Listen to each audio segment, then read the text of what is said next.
As dawn breaks, this male seems to be watching the day go by. But inside, he's a highly tuned killing machine, scanning the grasses for the slightest movement. The hawk is hungry and he's craving some fresh meat.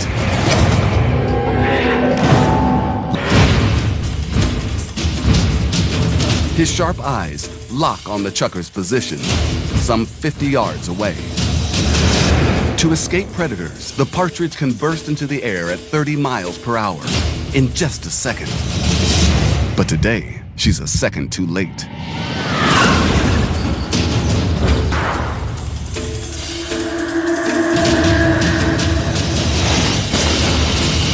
As she struggles to escape, he pierces her lungs and heart with his talons.